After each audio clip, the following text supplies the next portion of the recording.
Buenas noches, bienvenidos, bienvenidas a este cine debate existencial. El día de hoy, la noche de hoy, tenemos el gusto de estar aquí compartiendo este espacio con Giorgio Lavesaro. Giorgio, un abrazo a la distancia y pues el día de hoy tenemos pues programada esta actividad titulada eh, ay, se me fue el nombre, Giorgio. De la Este, película. no, no, de la película, no, el título en particular, La condena de la vocación, Ujú. donde pues, estaremos dialogando principalmente sobre la película Un poeta y pues te cedo la palabra, George, para arrancarnos desde ahí. Gracias, Carlos, y bienvenidos, bienvenidas. Gracias por estar acá. Para quien fuera nuevo por ahí en cualquiera de las comunidades, me presento rápidamente. Soy Yorela Betzaro, soy escritor, analista, traductor y padre. También soy docente.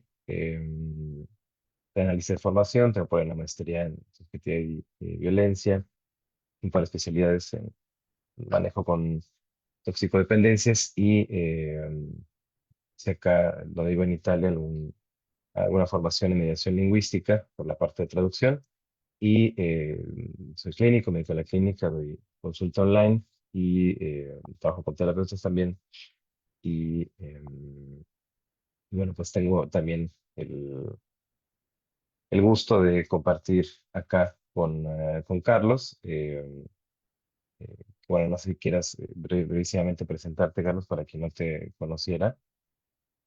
Ok, muy brevemente, pues yo soy psicólogo clínico, egresado de la Universidad Marista, tengo una maestría en psicoterapia Gestalt, una maestría en tanatología, un doctorado en filosofía Gestalt y un postdoctorado en pensamiento complejo. Desde hace ya pues 12 años fundamos el Centro de Psicoterapia Gestaltung, donde principalmente pues el objetivo es pues dar a conocer estas perspectivas pues fenomenológicas, existenciales y de campo, y pues hemos tenido el chance, Giorgio y yo, pues de dialogar sobre pues ciertas diferencias y similitudes entre pues los enfoques posmodernos desde esta perspectiva pues más psicoanalítica lacaniana y sus afinidades de esta perspectiva pues humanístico existencial, y pues hemos visto que existen pues muchos puntos de convergencia, y desde ahí pues el interés de estar pues difundiendo pues estas miradas y pues estar dialogando también en estos cine debates desde estos enfoques para pues de alguna manera mostrar diferentes perspectivas. Así que pues muchísimas gracias por estar aquí y bienvenidos. Bien, gracias Carlos y también siempre gracias por compartir el espacio. Y, y bueno, pues además del Centro de Psicoterapia Gestalton con el que hemos hecho también trabajo en el pasado, también esta iniciativa es una propuesta también del Círculo Unheimlich, de quien soy un miembro fundador. Y por ahí quien mm, viniera Eh, como novedad, vamos a dejar en el chat aquí, después al final también en la publicación de Facebook vamos a dejar también un enlace para redes sociales, para quien no nos siguiera todavía. Bueno, pues por ahí nos pueden seguir y también a los grupos de WhatsApp donde hacemos la difusión de los eventos virtuales que se tienen tanto en el Centro de Psicoterapia Gestalto como en el Círculo. Y bueno, vamos a arrancar entonces. Siempre propongo hacer un brevísimo resumen de la película como para tener algunas coordenadas de la narrativa, para quien no hubiera tenido tiempo de verla o para quien la vio hace algún tiempo, para tener como puntos desde donde conversar. Que es lo que voy a hacer ahora mismo y luego vamos a empezar a debatir. El debate o el análisis eh, es un espacio abierto de intercambio, entonces no se tiene que esperar hasta ningún punto para poder hacer la manita esta virtual de Zoom, para poder conversar, preguntar, intervenir. Y, eh, y pues bueno, a quien le fuera posible estar con nosotros también con su cámara encendida, siempre es muy bienvenido y muy agradable tener contacto también visual con las personas que están por acá, pero bueno, quien solo puede estar con el audio también bienvenido, bienvenida. Y bueno, entonces bueno, como ya decía Carlos, hoy vamos a conversar en torno a esta película que se llama Un poeta. Y en esa película básicamente lo que vemos es un hombre de poco más de 50 años que vive con su madre y que tiene como esta idea eh, de que es un, eso como dice el nombre de la película, ¿no? Un poeta y que se dedica de alguna manera a ello de una forma como muy caricaturizada en la medida en que tiene como ciertos resabios, ¿no? De cuando la gente que se dedica a escribir poesía tenía como este input de la generación beat como de lo que se solía llamar después el malditismo, ¿no? Es decir, la imagen de que el poeta tiene vida trágica y es una persona triste y que le duele, qué sé yo. Entonces explota como ese retrato y lo caricaturiza de una forma incluso un poquito grotesca. eh, y bueno, pues es este poeta que además vemos que fue lo que se suele llamar en el ámbito literario una joven promesa. Bueno, no solo en el ámbito literario, pero ahí es donde se escucha como mucho, ¿no?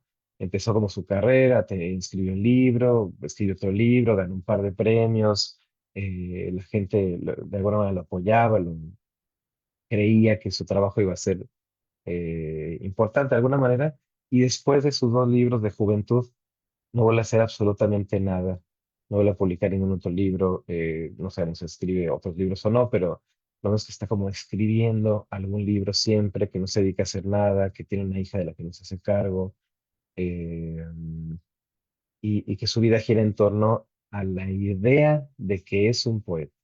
Entonces va a las lecturas de poesía, a decir quién es y de qué va su poesía, ¿no? Y luego lo callan y dicen, no, a ver, tú nada más lees sus poemas, te invitamos a leer sus poemas, ¿no? Eh, y se pone borracho, tiene problemas también con la bebida, y se pone a decir cosas sobre la poesía, y sobre el ámbito literario de su país, y quién es la figura que debe ser más importante, ¿no? Pero en la práctica, digamos, cotidiana, básicamente no hace nada, ¿no? Eh, Y entonces, bueno, es un punto en el que lo conocemos a Oscar importante porque su hija, Daniela, está por entrar a la universidad y él todo el tiempo tiene como algunos contactos con ella donde le termina pidiendo dinero prestado, donde eh, termina tratando de hablar con ella, de acercarse a ella, pero siempre como de esta como autocomiseración, de decirle que está tratando de cambiar, pero que es muy difícil, que a él todo le hace mal, ¿no? Le termina pidiendo plata prestada, ¿no? La hija siempre como con mucha incomodidad se la termina prestando, ¿no? Y bueno, y la coyuntura es que va a entrar a la universidad, esta muchacha, y entonces tanto eh, sobre todo es un familiar de él, ¿no? Una mujer, o parece que su hermana, la que empieza a empujarlo y dice, tienes que hacer algo, ¿no? No puedes seguir haciendo esto, tu hija va a entrar a la universidad, ¿qué vas a hacer? ¿La vas a ayudar? No vas a hacer nada. Y le consigue un trabajo, ¿no? A regañadientes él termina aceptando este trabajo, eh, que es como profesor para dar clases y termina dando clases como de poesía, es muy impropio, se lleva un termito, se pone a beber alcohol en la clase y se pone a tener esos desfiguros con los alumnos y lo que sea, pero empieza a preguntarle si alguien escribe poesía, no sé qué, y conoce a esta chica que es la coprotagonista de la película, Yurladi, es señalada como que ella es la que escribe poemas, ¿no? Y entonces la lleva aparte y empieza a ver sus poemas y ve que también dibuja, que tiene sensibilidad y le gustan mucho sus poemas y se la lleva a la casa de poesía de la que él es parte y donde le invitan de pronto a leer sus poemas, porque tiene un taller como para jóvenes poetas, y la empieza, según él, a impulsar en su carrera, ¿no? Literaria, en la posibilidad de ser literaria. Entonces le empieza a preguntar si no quiere ser poeta, si no quiere como meterse en ese ámbito, y la verdad es que a Yolanda le interesan dos rábanos el ámbito literario. No le interesa ser poeta como tal, le gusta escribir poesía, se le da a escribir poesía, eh, y escribe de una forma como muy sencilla, muy cotidiana, por las cosas que le pasan, pero porque así, porque le nace, pero no tiene como ninguna ambición como la de Oscar. Y entonces lo que vamos a ver es el encuentro de estas dos personas, Yolanda en una posición bastante vulnerable, con un ámbito socioeconómico bastante bajo, donde tiene un montón de familia que todos viven en el mismo lugar y tal. Y entonces Oscar empieza como a procurarla, empieza a comprarle eh, cosas de despensa para su casa, la empieza a invitar a cosas, ¿no? Y la familia lo recibe muy bien, pues porque mm, el hombre se está llevando productos de comida, ¿no? Principalmente a casa y demás. Empieza a generarse ahí una relación como de tutela, como de mentoría de cierta manera, ¿no? Decía muy como a regañadientes de llorar, porque ella pues va un poco porque hace lo que se le dice, ¿no? Eh, este hombre, Oscar, ¿no? El que su profesor le dice que escriba poesía y que escriba más, y bueno, pues escribe. Que vaya al taller de poesía, pues ella va al taller de poesía. En el taller de poesía está esta otra figura que es como el antagonista, que es el del director, no es el director, pero es uno de los principales de la casa de poesía, que tiene una trayectoria que el protagonista, Oscar Restrepo, envidia, ¿no? Porque él sí tuvo como el gana más premios, escribió más y es más reconocido de alguna manera en el ámbito literario, tiene esta casa de poesía y demás. Y entonces él también reconoce que Yurladi tiene como potencial y entonces la quiere acoger en su taller y quiere como lanzarla también él al foro, ¿no? Público. Todo esto siempre a regañadientes de Yurladi. O sea, lo hace porque hace las cosas que le piden, pero en realidad no es una cosa que le interese o que quiera hacer. Eh, Entra al taller, pasa algún tiempo sí en el que está en el taller, Efraín empieza a buscar que ella escriba sobre cosas que él piensa que el público podría querer escuchar, sobre cosas que les podrían ser interesantes por el morbo, ¿no? Porque dice, escribe sobre tus carencias, escribe sobre el racismo que sufres por tu color de piel, escribe sobre, ¿no? Ciertas cosas que dice, pues que a mí no me hace mucho sentido, pero como siempre, ¿no? Hace lo que se le pide, entonces escribe estas cosas. Hay un festival de poesía, en este festival ella presenta su poesía, digamos, como ante el público, presenta este poema que hace en el taller bajo las líneas que le dice Efraín. Claramente está como muy visiblemente desagusto con lo que ha escrito, pero igual lo hace, ¿no? Decía. Y en este lugar, en esa convivencia, eh, el poeta, el Efraín, insiste en que ella se puede tomar una copa de champán para celebrar. Y Ozark que está por ahí también, en teoría, al cuidado de esta niña, la pierde de vista, él está hablando y de repente lo provocan, le dan una copa, empieza a beberse, emborracha, pierde de vista a la muchachita esta, la niña se emborracha, es un merequetengue, termina perdida en el alcohol, él también, y trata de arreglar la situación, está borracho y siendo él mismo de alguna forma un niño, porque no sabe responder de otra manera ante las cosas, se la trata de llevar a su casa, eh, se la lleva cargando como puede, la deja como una especie de balcón, ¿no? Y se va como el noviecito adolescente asustado que teme que lo regañe, ¿no? Y avienta una piedra para que la familia se dé cuenta que está ahí, ¿no? Eh, la familia, imagínense, entra, sale y ve a la niña tirada, inconsciente, no se preocupa. El otro al final no se puede ir, entonces se presenta para decir, ah, si quieren yo la llevo al hospital.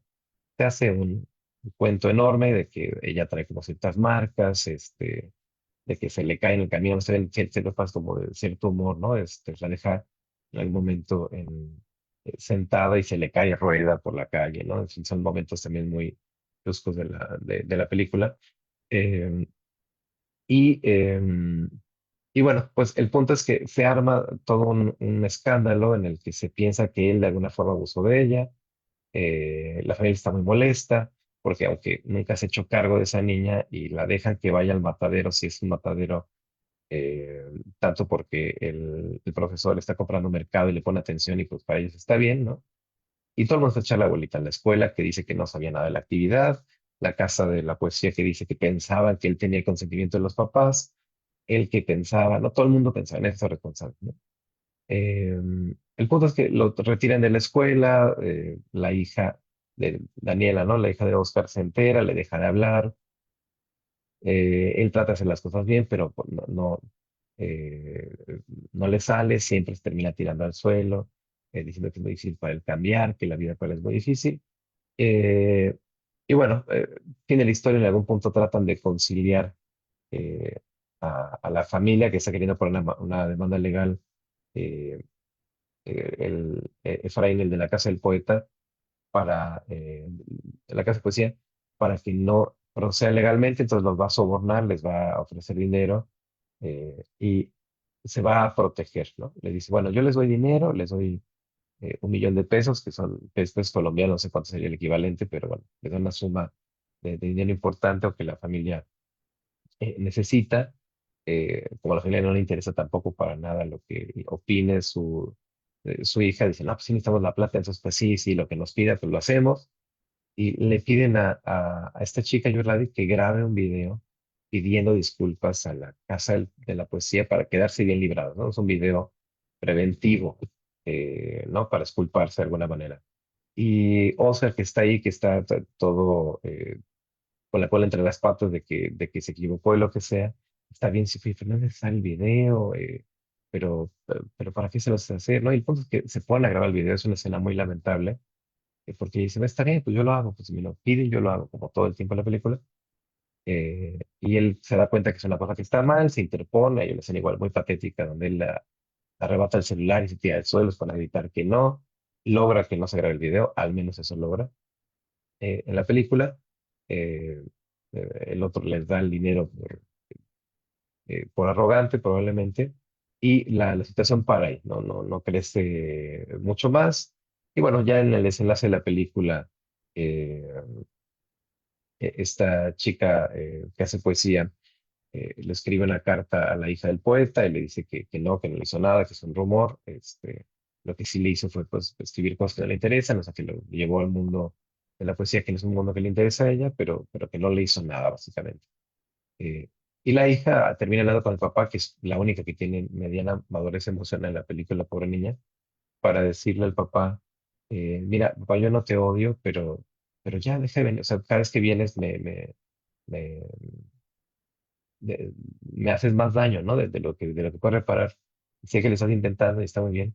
No quiero tener ninguna relación contigo hasta que no logres el supuesto cambio que estás intentando, ¿no? Es que lo intento, pero no me sale. Pues intente más, hágalo bien, no me importa. No se relacione conmigo hasta que no tenga un cambio, ¿no? Eh, entonces, bueno, más o menos es como un poco el arco de la película, ¿no? Y hay muchos temas, ¿no? De los que podríamos debatir, pero el primero desde el que yo quiero entrar es justamente del tema que nos convoca, ¿no? El de la condena y la vocación, porque es justo como lo que va articulando como muchas de las peripecias que pasan en la película, ¿no? Y es que acá hay como una condena que me parece que va como en dos vías, ¿no? En primera instancia, o sea, tenemos este hombre, Oscar, que se queda con la idea de que él iba a ser un gran poeta, que era una joven promesa, qué sé yo, ¿no? Con esta idea de que lo que hace en la vida, su misión en la vida, déjenme decirlo así, es ser poeta. Y aunque tiene quién sabe cuántos años, probablemente unos 30 años, que no hace las cosas que se supone que él iba a querer hacer como poeta, porque hay una confusión entre escribir poesía, que le guste la poesía, e incluso la idea misma de ser poeta y ser famoso, ¿no? Entonces, como que ahí también la idea de éxito es una cosa que podríamos debatir más adelante, pero se queda como fijado en esta idea de lo que él es, aunque claramente no haya nada que lo pueda sostener desde ese lugar. Y está viviendo como en esta fantasía todo el tiempo, ¿no? De que él es un poeta y entonces, como son los poetas, pues es gente que se emborracha y que sufre y que se desgañita en público y que va y que lee poesía y que habla sobre su pensamiento, ¿no? Buscando que lo sigan, etcétera, ¿no? Aunque su realidad más inmediata y más cotidiana eh, se desmorona, aunque no tenga ninguna satisfacción real en la vida, aunque tenga una hija por ahí de la que nos hace cargo, etcétera, ¿no? Eh, entonces, por un lado es una condena porque no le permite hacer nada más. O sea, está instalado en que él es eso y no otra cosa. Él es un poeta y eso es lo que tiene que hacer, ¿no? Y entonces cualquier cosa que sale de ese lugar, como dar clases, como tener un trabajo, como ganar dinero, se siente como un agravio contra él, ¿no? porque piensa que es un poeta, no puede ser otra cosa, ¿no? Entonces, esa es la condena por una parte.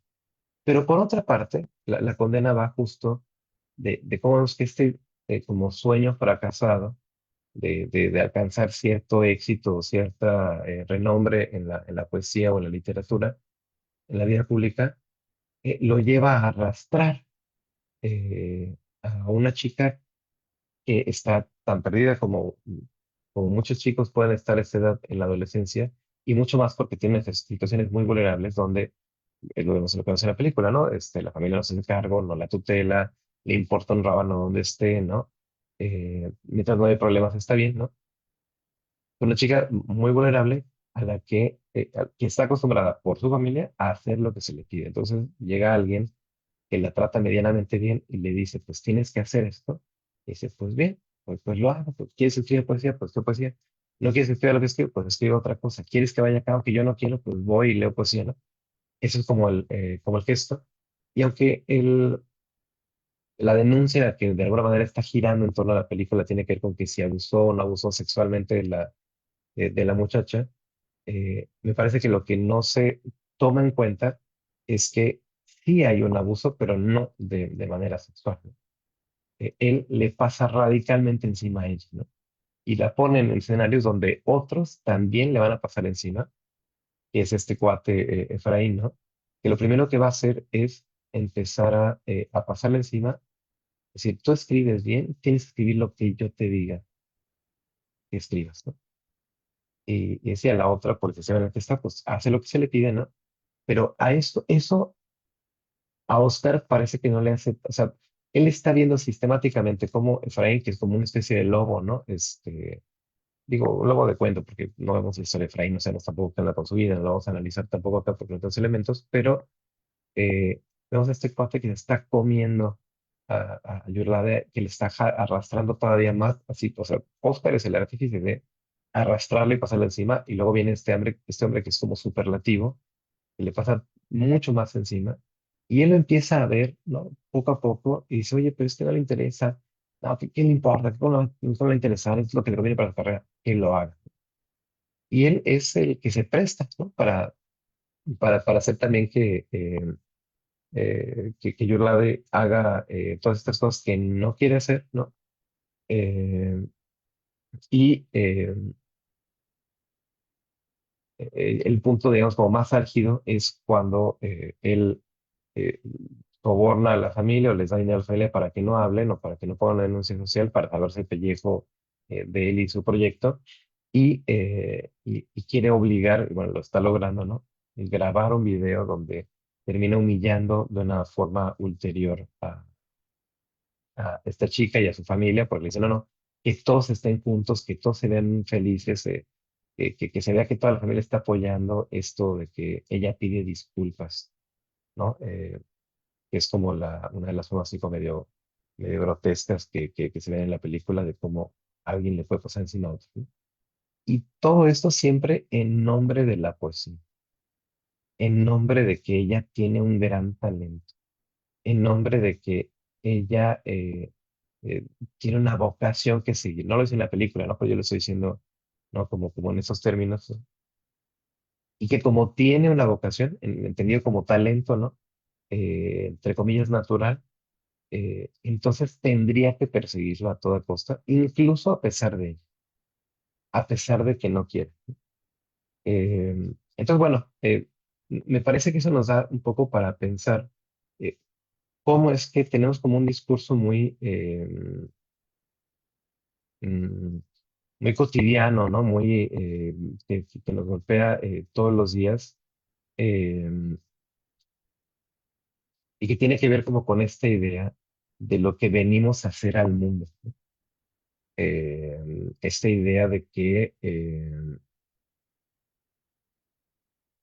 tenemos una misión que hay que contar, que es una misión como que nos viene dada, ¿no? Como que casi nos antecede, que no tiene que ver con nosotros y nuestra historia, sino como con algo que está conectado con algo así como nuestra esencia, ¿no? Y que hay que descubrirla y que una vez que la encuentras, eso es lo que eres y de ahí no te puedes mover, ¿no? Es más, en muchos sentidos, eso es mucho en la clínica, ¿no? personas que andan como perdidas porque no encuentran eso, ¿no? No encuentran su vocación a lo que vinieron al mundo, ¿no?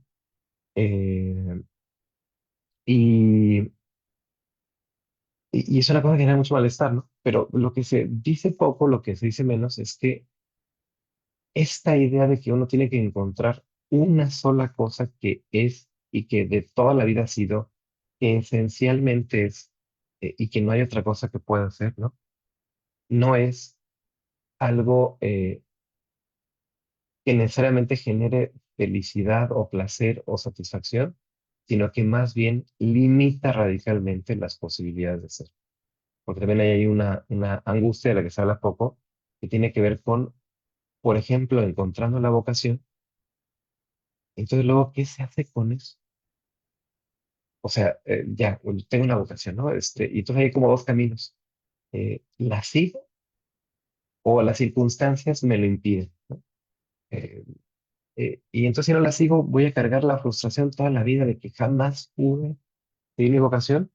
O si sí mi vocación, entonces tengo ahí como igual como dos caminos que me parecen muy latentes. Es como, ¿qué hago? O sea, me entrego a esto y dejo absolutamente todo y vivo de esto, en cuyo caso se va de dibujando y se va perdiendo como la posibilidad del disfrute mismo de la actividad, porque si dependo de lo que hago, entonces es un trabajo, entonces son obligaciones, entonces, ¿dónde queda ahí como mi deseo?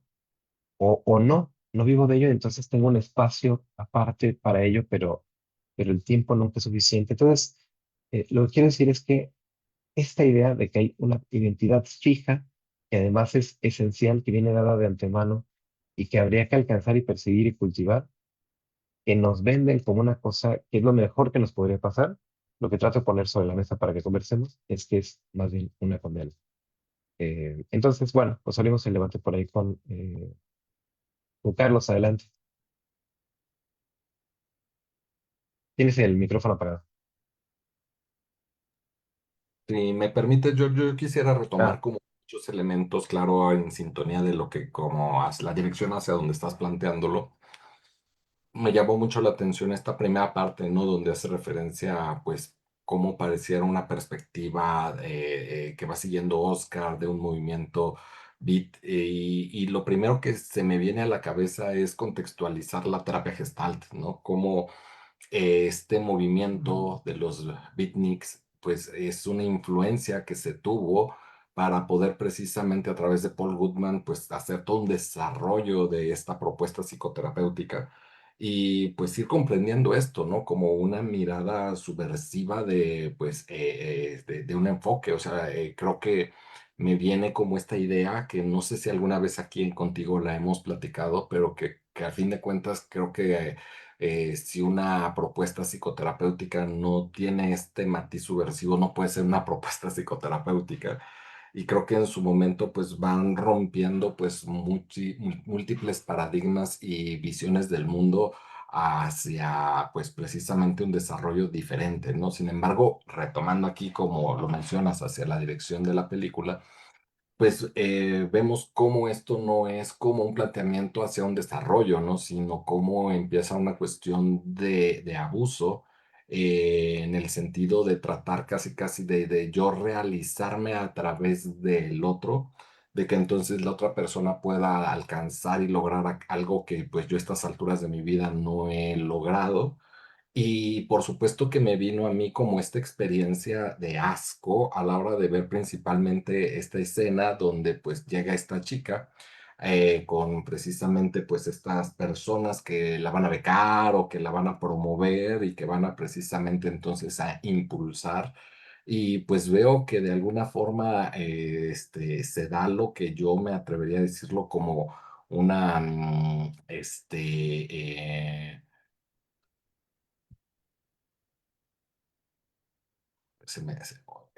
esta noche se me están acabando las palabras, como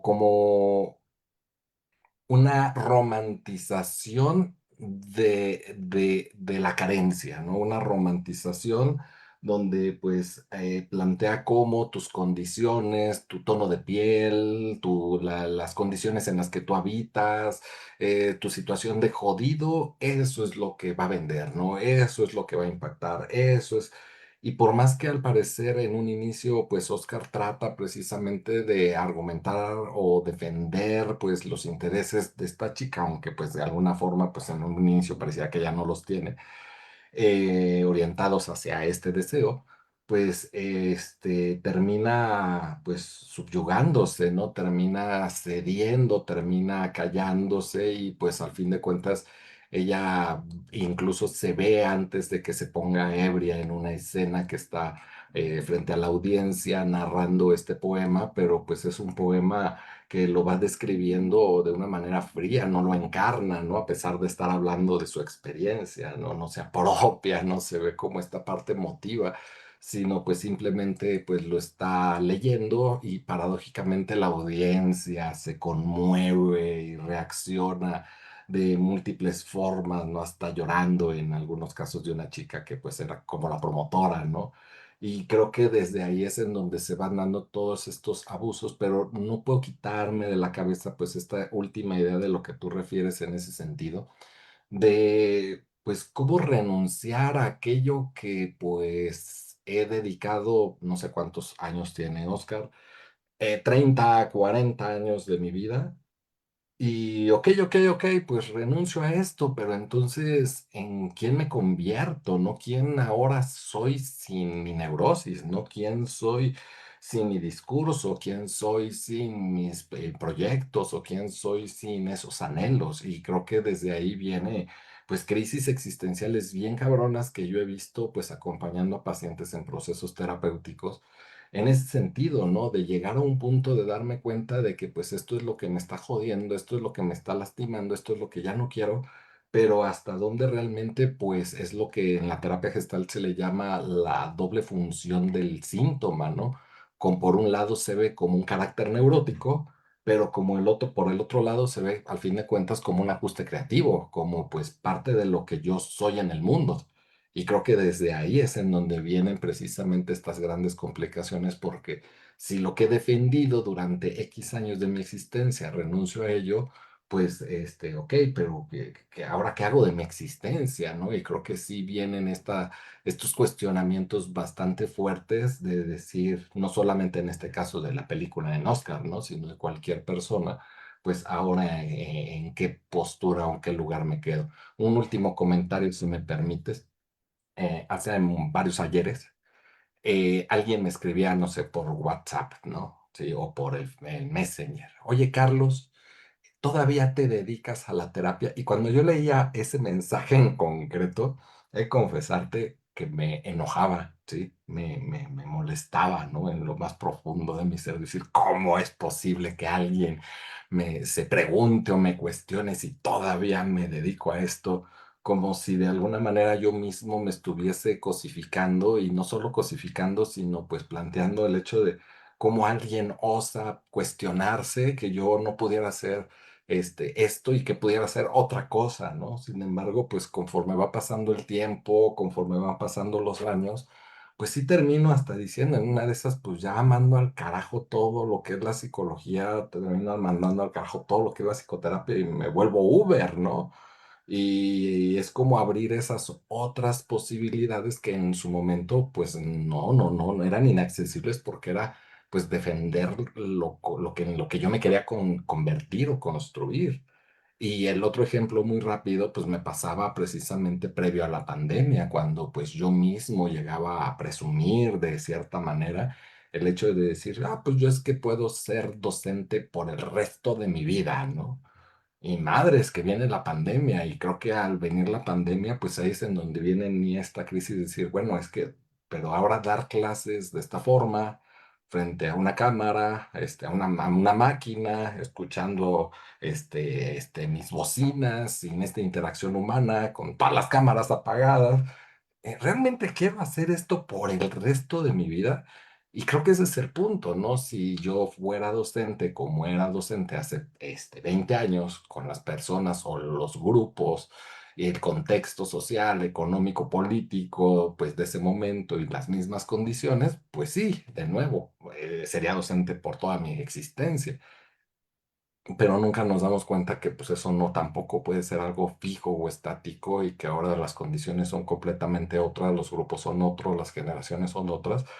Y pues claro que sí es como preguntarme, cuestionarme si quiero seguir haciendo esto, pero ahí viene la parte compleja de, ok, pero si ya no hago esto, entonces, ¿qué? Y sí es una circunstancia compleja y difícil. Ujú, ujú. Gracias, Carlos. Voy a retomar algunos de los puntos que pones sobre la mesa, igual para seguir con nuestro debate, con nuestro análisis. Igual comentando, recordando, ¿no? Que quien quiera sumarse, por supuesto, lo puede hacer en cualquier momento. Eh, me hace recordar justo cómo es que eh, todo lo que tiende a surgir como ruptura tiene como su momento de explosión, de revolución, de cambio hasta cierto punto, y que luego tiende justo como a ser cooptado y aplacado y justo como integrado y normalizado, ¿no? Y que va perdiendo como su carácter subversivo, su carácter como quizás más importante, ¿no? O sea, pensando, por ejemplo, en el propio psicoanálisis, lo que fue la emergencia misma del psicoanálisis, la revolución que hizo, ¿no? Lo que permitió que existieran, de hecho, otras terapias, ¿no? Y cómo después de su emergencia justo migra, cambia, muta y empieza justo a integrarse ahí donde a mí me parece, y en esto sigo a Alfredo Edelstein, el psicoanálisis surge de una coyuntura muy específica de la historia occidental que tiene que ver con la emergencia de un cierto discurso científico, un ámbito social político de la democracia y en el ámbito de la economía del capitalismo. Es una propuesta suya, nada más la estoy repitiendo, ¿no? Pero estoy de acuerdo con él, ¿no? Que emerge justo por una serie de necesidades muy específicas y concretas que en esas coordenadas no están siendo cubiertas de ninguna otra manera. Así emerge el psicoanálisis eh, y como tal, justo empieza a contravenir, a contrariar, a generar malestar al discurso hegemónico, el discurso de la medicina en ese momento, ¿no? Pero así como emerge, decían, así como es subversivo, así como contraria, etcétera, empieza justo como a normalizarse, a integrarse. De repente mucha gente empieza a hacer psicoanálisis, empieza a haber muchos psicoanalistas, empieza a migrar, decían, se mueve de localidad, llega a Estados Unidos y y empieza, decía yo, a cooptarse, ¿no? Eh, hasta que llega alguien más y dice, oigan, pero se dan cuenta de que esto ha sido, o sea, el sentido que tenía se ha perdido por completo y se ha banalizado y se ha normalizado, ¿no? En el caso de psicoanálisis me parece que el gran exponente que hizo esto fue Lacan, ¿no? Y pasa lo mismo, ¿no? Lacan viene de nuevo, vuelve a romper, vuelve a subvertir, ¿no? Es bien interesante cómo la gente que más brillante del siglo pasado, en el ámbito de las psicoterapias, ¿no? Estaban tan clavados en su asunto y en sus temas que jamás se les ocurrió como irse a reunir como con otros que estaban como rompiendo desde otro lugar, como las perspectivas que se habían sedimentado, anquilosado de la propia terapia. Pero bueno, eso es como lo digo como alcance. Y hace esta vuelta, esta enorme retorno, esta crítica, esta forma de enseñanza que buscaba como justo como no asirse, ¿no? La búsqueda de Lacan era como justo encontrar alguna fórmula para que no pasara esto quizá, y por supuesto, que es algo de lo que está destinado a fracasar, ¿no? Termina fracasando y la gente en lugar de continuar en esta búsqueda de la subversión o de la ruptura, termina repitiendo simple y llanamente lo que dice Lacan y sus fórmulas y no sé qué, ¿no? Y entonces, bueno, es algo que me parece que pasa en general y que justo me parece que es elocuente y también lo retomaba porque en general me parece que no toleramos este asunto de la ruptura. O sea, en nuestra vida cotidiana, cuando se nos rompe la idea de quiénes somos, ¿no? Cuando hacemos algo que decimos es que me desconozco, es que yo jamás habría pensado que era capaz de hacer X o Y, ¿no? Es que tal persona saca lo peor de mí, pero es que ese no soy yo. es que estaba muy borracho, es que yo no lo hice en realidad, ¿no? Es todo el tiempo esta contrariación, ¿no? Hacia el yo soy, ¿no? Y todo lo que creo que soy, y de lo que soy o no soy capaz, ¿no? Y todo lo que creo que no, es sintónico de ello, y no lo toleramos. Todo lo que aparece, ¿no? Que está muy fuera del rango de las posibilidades que tiene nuestro yo, eh, nos hace ruido, nos es aversivo. Es más, en ejemplos extremos hasta lo odiamos, ¿no? De ahí viene la xenofobia, de ahí viene el racismo, de ahí viene la marginación, de ahí viene la exclusión, ¿no? Eh, y entonces también esto lo conecto con esto que decías de la romantización de la carencia, ¿no? Porque que es una cosa que se nos muestra en la película, me parece muy bien logrado porque se nos muestra más cómo es y no cómo se quiere vender, ¿no? Que es como una preocupación genuina y un interés y una sensibilidad humana y no sé qué, ¿no? Y acá lo que se nos muestra es que solamente es una forma de la pornografía. O sea, la gente que está interesada en Yurladi, le interesa un rábano Yurladi.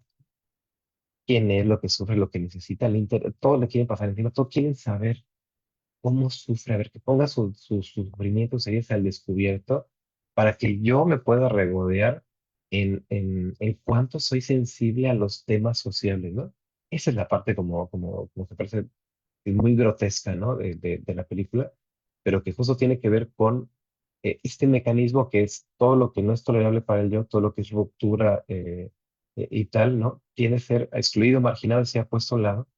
Y incluso, como lo vemos en la película, y como lo hacen en muchas asociaciones y demás, ¿no? Disfrazado de buenas intenciones, lo único que hacen es justo como poder demarcar con mucho más brutalidad la línea que los separa, ¿no? Lo que reafirma, yo no soy pobre, yo no tengo carencias, no soy tan sensible a la fuerza porque soy el alma sensible, pero yo no soy pobre, ¿no? Por eso puedo, eh, incluso esta cosa súper arrogante, igual grotesca que se da mucho en la literatura, lo he escuchado, bueno, de gente que se dedica a escribir libros, pero que no diría que literatura, de darle voz a las que no los tienen, ¿no? Eh, y que entonces siempre subraya, yo no soy eso, yo no soy eso, yo no soy eso, ¿no? Y entonces me parece que todo esto va también de la mano de esa crisis de las que hablabas, Carlos, ¿no? Que me parece que es estas crisis que, por ejemplo, en gente que he acompañado en la clínica, no sé, se colora de muchas maneras, ¿no? Desde la crisis de quien deja de trabajar, entonces ahora ya no tiene la más remota idea de qué hacer con su vida, ¿no? O quien tiene por ahí un sueño que dice que es un sueño frustrado porque nunca tiene tiempo de realizarlo, ¿no? O quien se enfrenta a una decisión que contraviene lo que él o ella pensaban que era, ¿no? Estas cosas como, y no solo lo que yo pensaba que era, sino lo que supongo que los otros esperan de mí, ¿no? Eh, Personas atrapadas en un matrimonio porque no pueden salir del closet, por ejemplo, ¿no? Y abrazar, pero solo por estar confundidos, porque justo dicen, pero a ver, se supone que me deben gustar o los hombres o las mujeres, o bueno, o los dos, pero definirme, ¿no? Me tengo que definir, ¿no? Esa es como la exigencia social y parece además, ¿no? O sea, recuerdo alguna vez que escuchando a personas, ¿no? Hablando de la diversidad sexual, ¿no? De repente dicen, bueno, y ya que descubrí que soy gay, ¿y cómo es eso? ¿No? O sea, ya descubrí que me gustan las mujeres o los hombres, pero ¿cómo rayos, no? Se supone que debo vivir ahora, ¿no? O sea, ahora que me den líneas guías, o sea, como si no se pudiera como seguir de ninguna manera solo como el deseo y ir descubriendo, eso es intolerable, ¿no? Eso es, pone una cuestión de angustia muy importante, ¿no? Entonces, me parece que justo todo esto va mostrando cómo es que no solamente nos cuesta muchísimo trabajo soltar nuestra neurosis, sino que nos cuesta trabajo reconocer que nuestra neurosis es nuestro yo. Eso que llamamos yo, hablando en términos analíticos también, pero eso que comúnmente llamamos yo, eso que le ponemos el predicado yo soy, ¿no? Y que termina como anquilosado, fijo, ¿no? Que además creemos que es lo más propio y ni siquiera viene de nosotros, como si algo viniera de nosotros, ¿no? Pero quiero decir, no viene de nosotros y lo defendemos a capa y espada. Y si alguien, o sea, cuando nos enojamos con una discusión, es porque sentimos que ese yo se agravia, ¿no? el famosísimo de que te lo tomas personal, ¿no? Y que básicamente es esta radical intolerancia a la ruptura, ¿no? El que escucho que alguien hace un planteamiento que contraviene a los planteamientos en los que yo creo, y soy yo quien me siente contrariado, soy yo quien se siente agraviado, ¿no? Por eso está lleno de tanto odio, redes sociales, ¿no? De videoreacciones y de gente que ridiculiza a las otras y dice, y que en el fondo lo que dices, tú no piensas como yo y por lo tanto tú estás mal. Tú estás mal porque soy yo quien se siente agraviado, porque no puedo tolerar la diversidad. No puedo tolerar que alguien que piensa algo que yo no pienso tenga lugar en mi yo, porque eso me agravia a mí, ¿no? Me pone en crisis a mí, ¿no? Eh, y todavía quería poner un par de puntos y seguimos circulando el debate. A propósito de lo que nos compartías, ¿no? Y todavía te dedicas a X, ¿no? Como te preguntaba a ti, a mí me pasa mucho que me preguntan sobre la escritura, ¿no? Y todavía escribes, ¿no? Y siempre tiene como este matiz de, y ese hobbycito tuyo raro, esa cosilla, ¿no? Que, que, que, que claramente no te va a dar nada bueno, ¿no? Este caprichito, ¿no? Por el que dejaste tu plaza de gobierno, eso, ahí estoy pensando en lo que podría pensar mi familia, ¿no? Ese caprichito tuyo, sigues haciendo esas curiosidades, ¿no? Como con cierta ámbito ahí medio despectivo, ¿no? Y antes me llegaba a pasar decía, pero qué insulto, ¿no? Si eso no es mi hobby, ese es quien soy yo, ¿no? O sea, yo soy escritor, ¿cómo no voy a poder escribir, ¿no? Yo, así es como vivo, así es como percibo la vida, ¿no? A partir de esto que descubrí mi vocación, ¿no?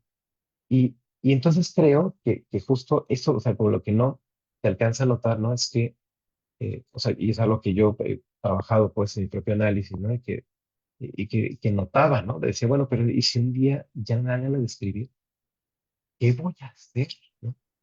¿Y qué voy a hacer si ya renuncié a todo para anunciarle al mundo que descubrí que no era esto y que era esto otro en realidad, que siempre lo fue, que fíjese en mi historia, si lo ve cuando era chiquito y no sé qué, y me hace todo sentido, soy escritor, no me quiten esto, ¿no?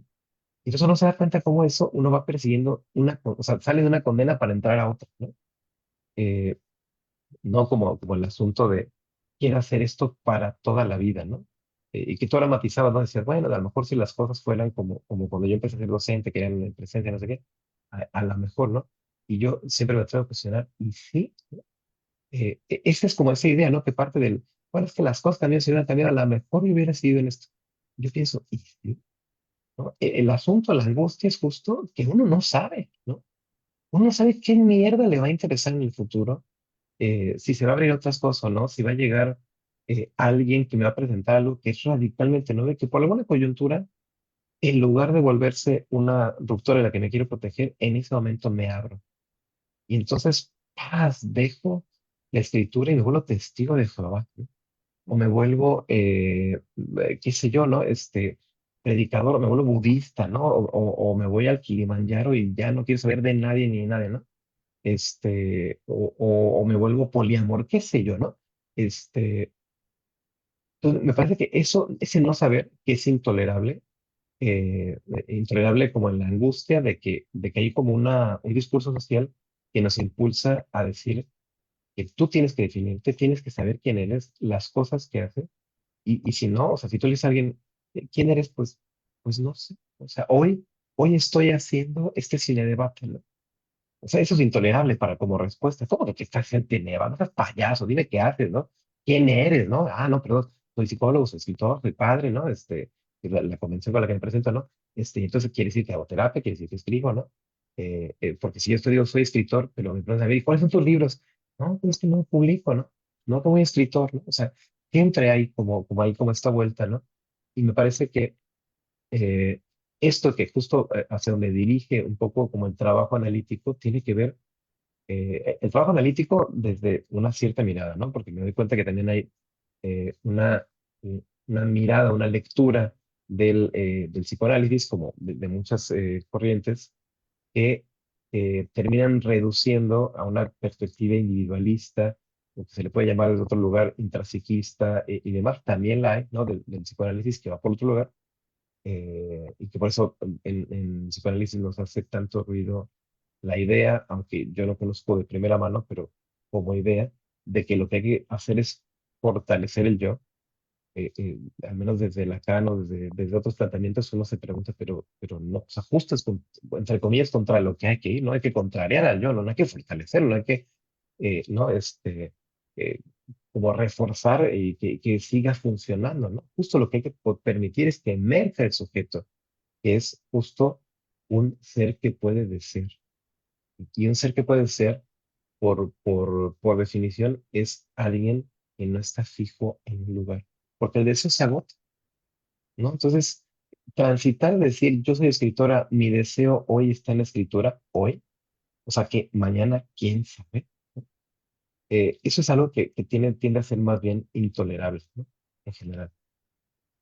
Entonces, Oscar, por favor, adelante.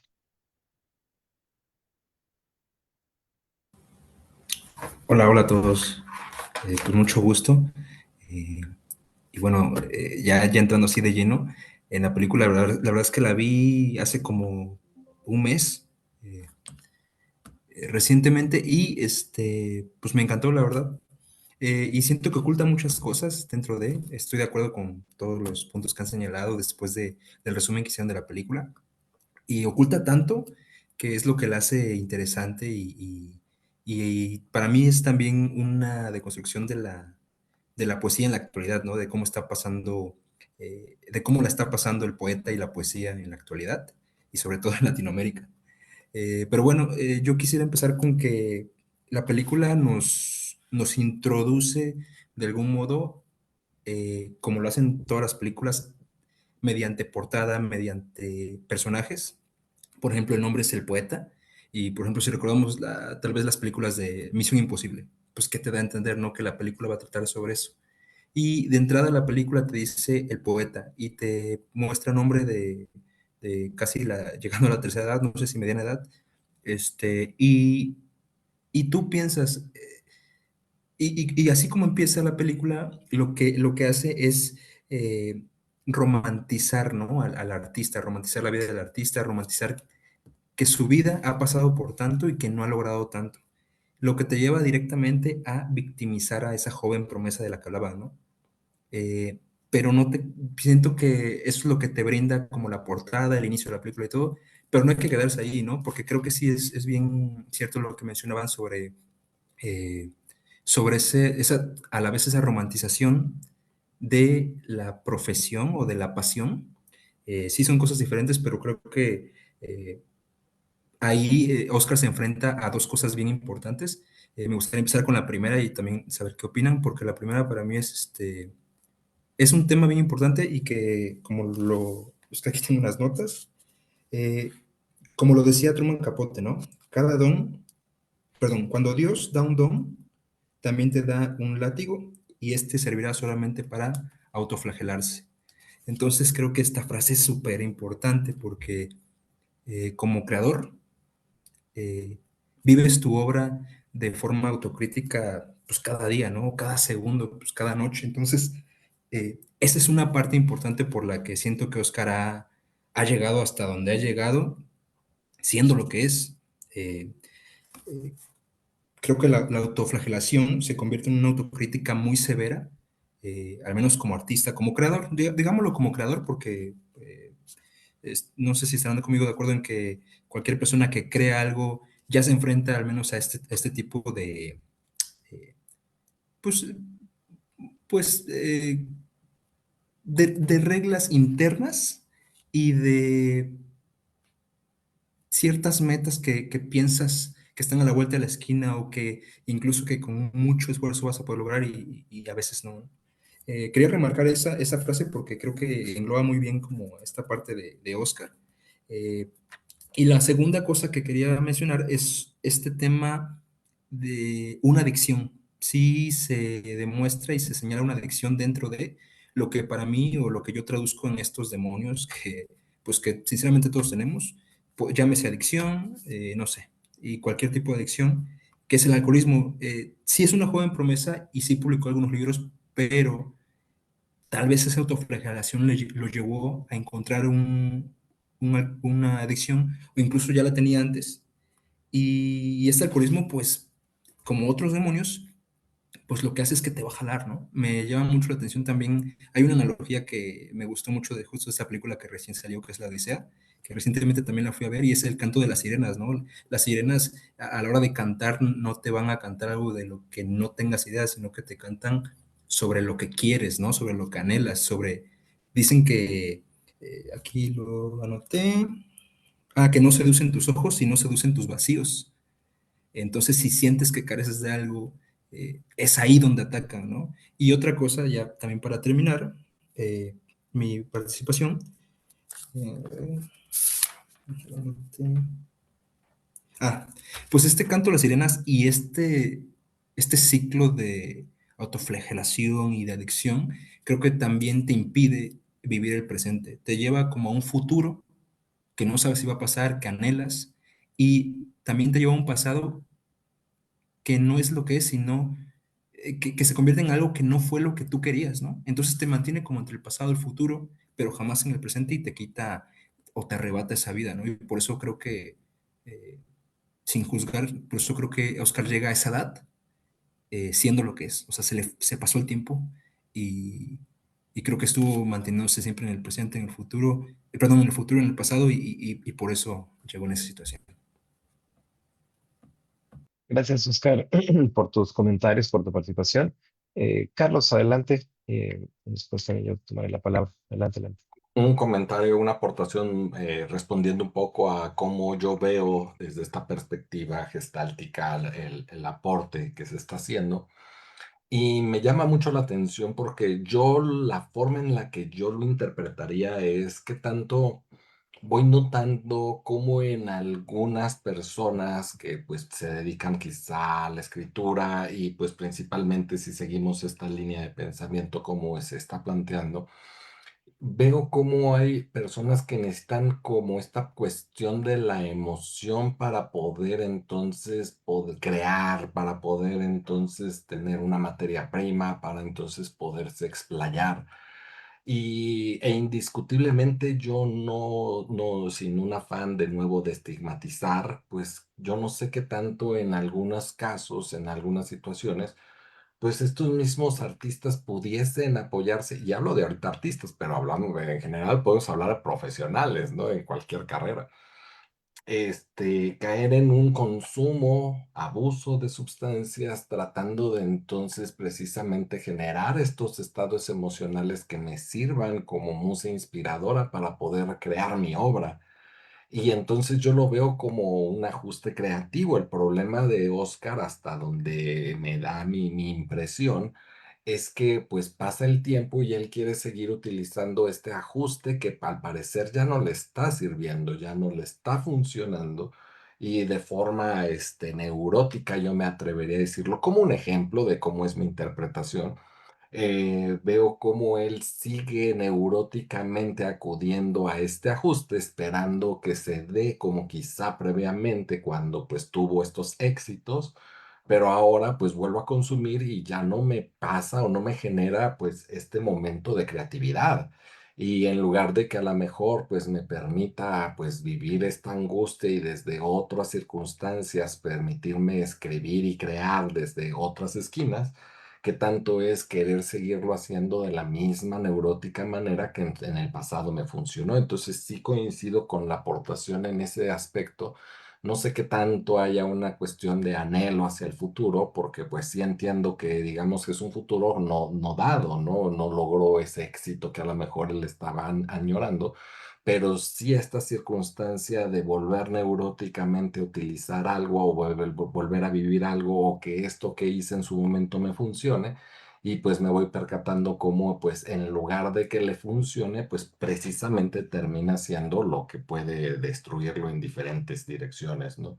Y pues siguiendo esta metáfora, ¿no? En el sentido de esta aportación de Truman Capote, pues sí, me llama la atención que es como si este don de alguna forma que pues se tuvo se puede llegar a convertir en el látigo que pues con el que se vive uno hoy, ¿no? Ya ni siquiera es que hay alguien más que me esté persiguiendo, torturando, ya se vuelve pues una circunstancia de autocrítica en ese sentido, ¿no? Entonces, yo soy un poeta, como empieza casi la película, ¿no? Usted es un desempleado, ¿no? O sea, usted no es nada. Y vemos cómo a pesar de que pues existe estas descalificaciones por parte del entorno, pues es seguir intentándolo, ¿no? Pero lo vuelvo a intentar desde mi forma neurótica que conozco. Nada más como reflexión, yo lo vería así. Gracias, Carlos. Gracias de nuevo, Oscar, por tus aportaciones. Yo tengo por aquí igual varios puntos que me gustaría retomar. Retomando este asunto del don y del látigo, ¿no? Que es una idea muy afortunada. Me parece que algo que no se vería que a lo mejor muy inmediatamente en este asunto del látigo y el asunto del autoflagelo es que el autoflagelo jamás es auto en el sentido de soy yo contra mí mismo, ¿no? Es siempre algo que viene dado de la relación que tengo con el, eh, el campo, ¿no? El espacio social en donde me relaciono y lo que se supone que debería de hacer con este don, ¿no? El no haber alcanzado mi potencial, el que, o sea, porque todo este flagelo, ¿no? O sea, el asunto del don y como la idea de que con ese don se tiene que de alguna forma retribuir, ¿no? Muy paradójico porque el don es precisamente lo que no exige nada, ¿no? El don es justo lo que se da o lo que se tiene, lo que se recibe y que uno, en este sentido, podría, si quisiera, derrocharlo, ¿no? Desperdiciarlo, déjenme decir así, ¿no? Un poco así en ese sentido venía a la mente esta película de, no me acuerdo su título como tal, en español, pero se llama Hunting Will en inglés, de este chico que es brillante en matemáticas y que es conserje y resuelve ecuaciones en, no sé, súper complejas en el pizarrón de escondido, ¿no?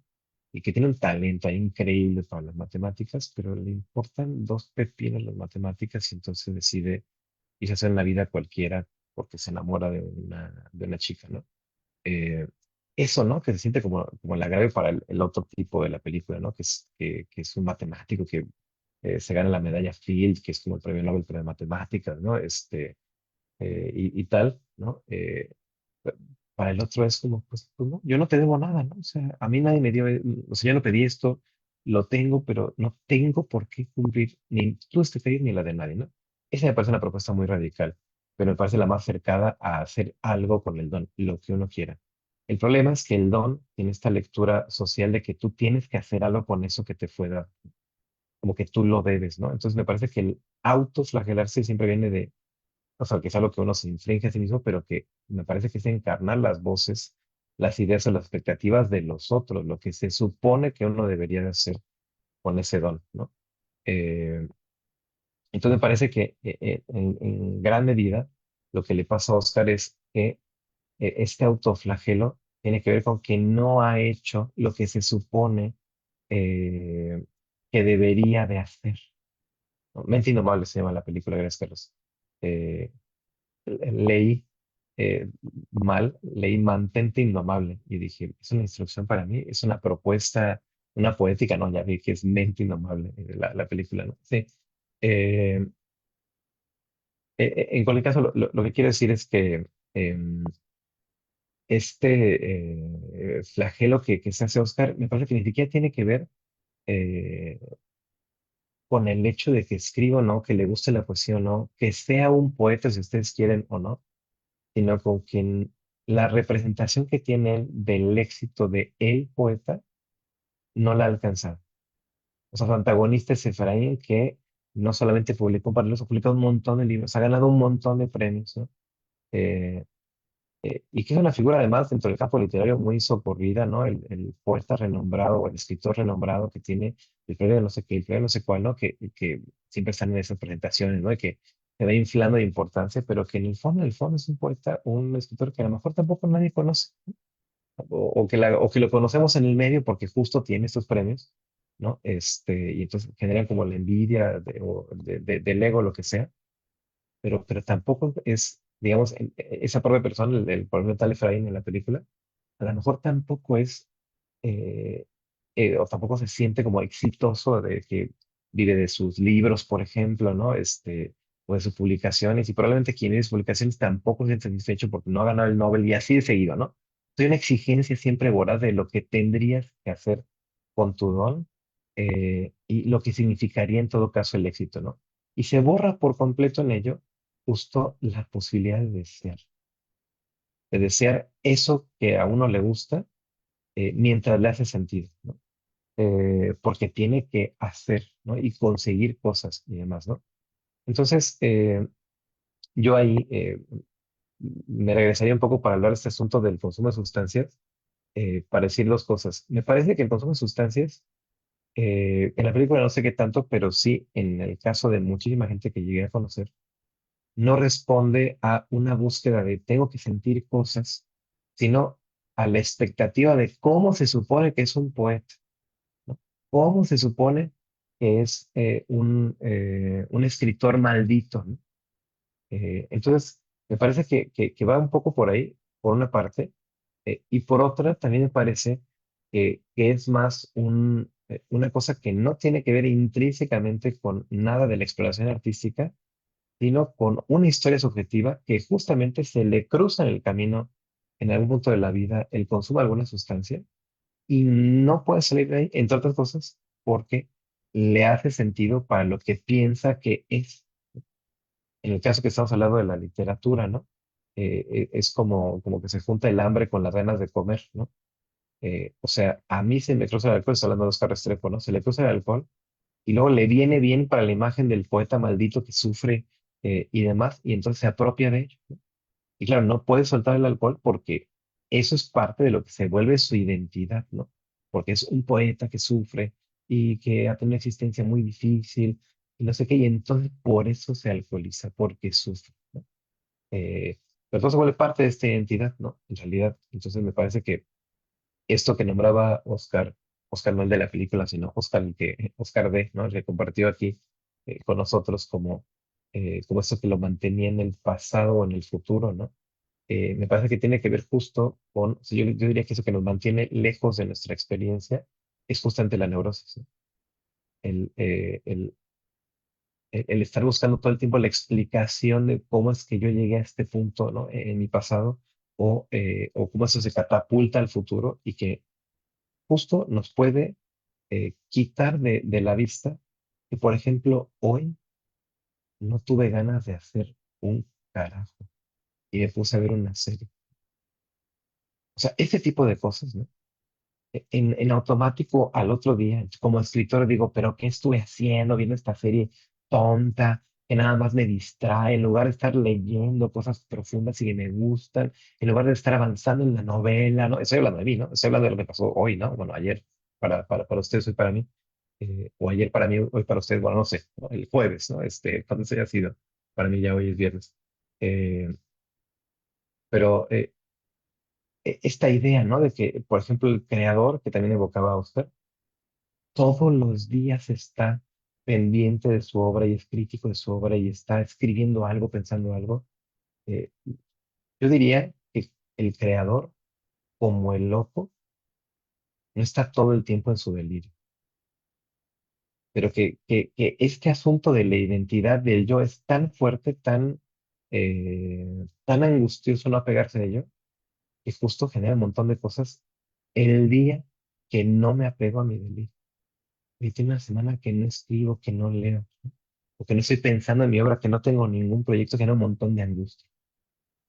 Eh, entonces, me parece que hay como ahí una dificultad, ¿no? De navegar eh, también como abrazando estas otras posibilidades, ¿no? O, por ejemplo, siempre en la idea de lo que se supone que el escritor debe ser, ¿no? El poeta o el literato, el creador, debe ser. ¿Qué tipo de cine le tendría que gustar? ¿Qué tipo de novelas o de libros tendría que leer, ¿no? Eh, y cómo todo esto siempre genera como cierta dificultad, ¿no?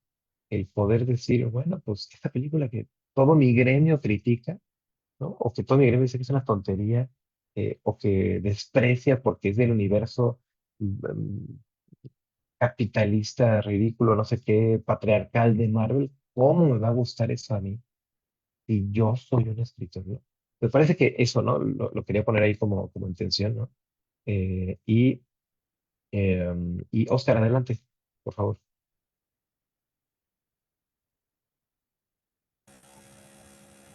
Gracias, gracias, yo. Espero que no moleste mucho. Es que mi computadora hace mucho, mucho ruido. No sé si se alcanza a escuchar claro. Sí, te escucho un poquito el ruido, pero no hay, no me Ah, compromete la voz, adelante.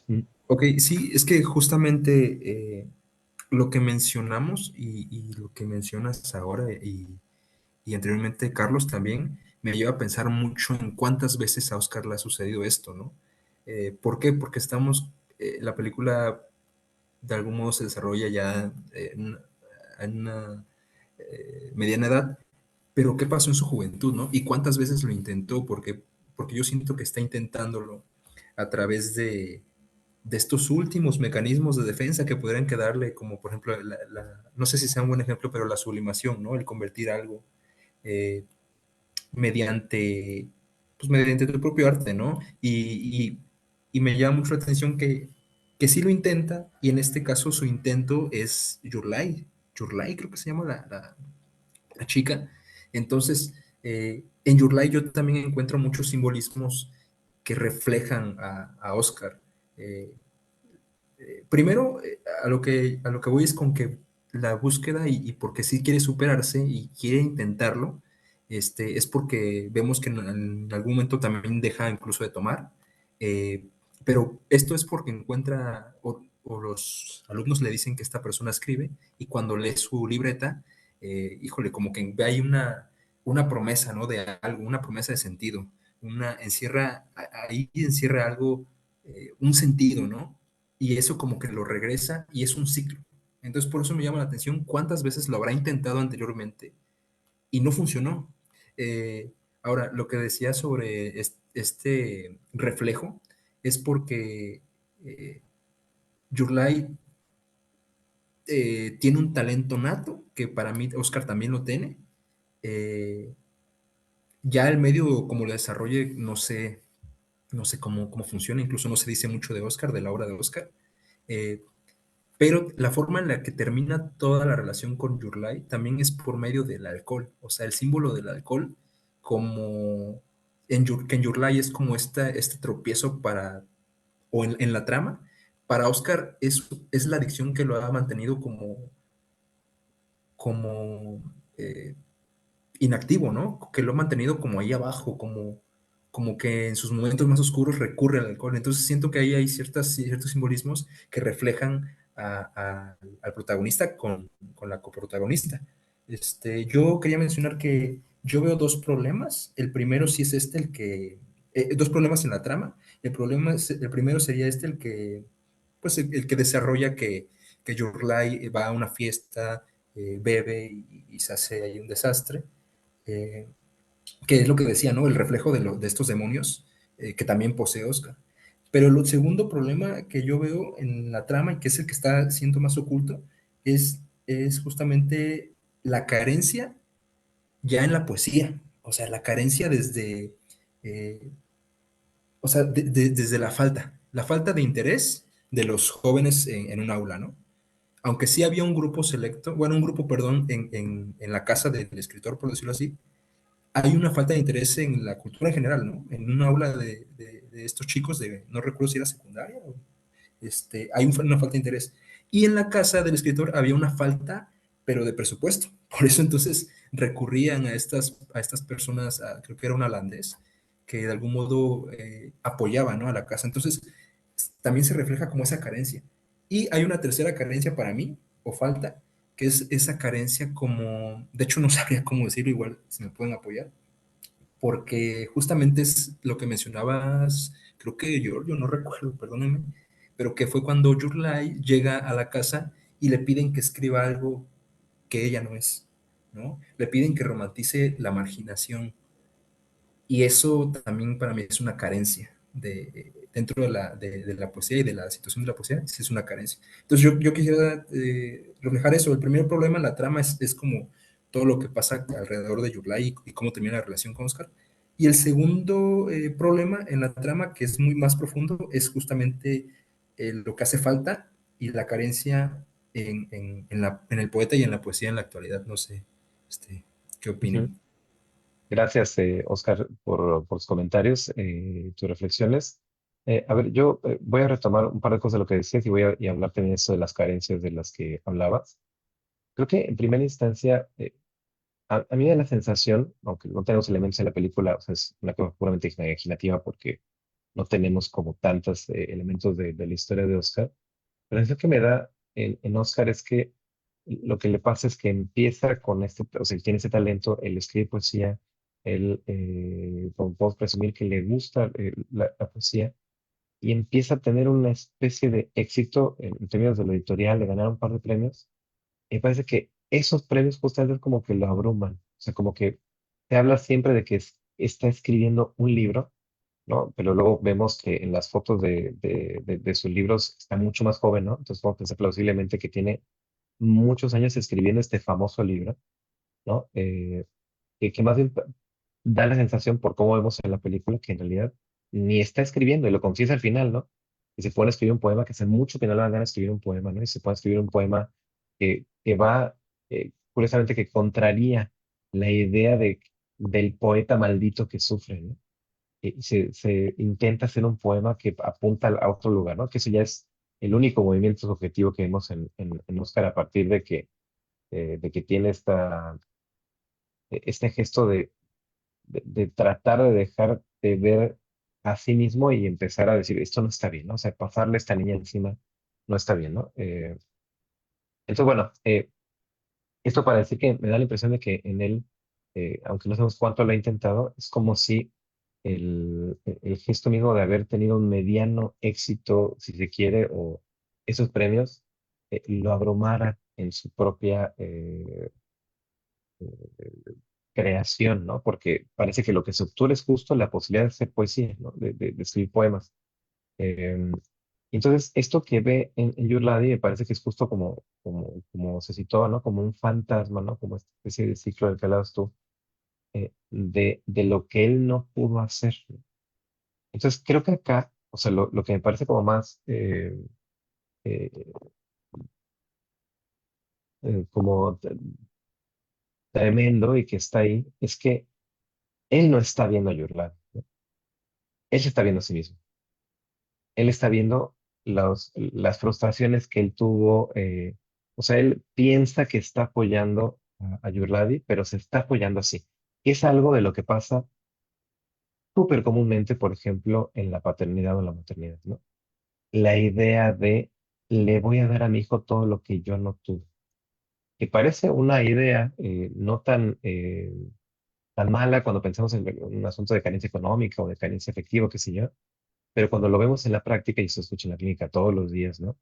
Eh, de adicción y entiendo, pues, y no es el lugar para conversarlo, pero bueno, este fenómeno de beber alcohol compulsivamente, que decías tú, Ser, que lo hace en sus momentos más oscuros, yo diría sí y no.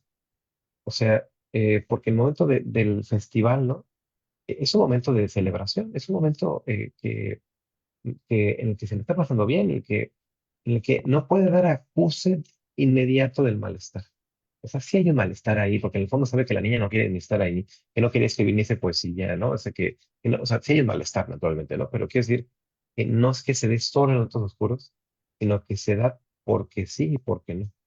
Porque hay algo que se dibuja en el consumo compulsivo y que tiene que ver con justamente esta dosis, voy a llamar así ahora a falta de más tiempo, de placer, que sin duda por ahí hay en el consumo, que te pierdes por completo de vista, uno, la gran cuota de malestar que tiene ese mismo placer, uno, y dos, que muchas veces ese placer que se busca ni siquiera se encuentra en el consumo. O sea, es una forma como de exacerbar de alguna manera una condición que está ahí, ¿no? Y para entrar a los temas que tú nos proponías, Oscar, sobre la falta, ¿no? Estas carencias, la falta de interés en la poesía, decías tú, en la cultura, ¿no? Yo pensaba de manera muy general, eh, esta falta de interés que está circunscrita justo una época y en una sociedad del entretenimiento, ¿no?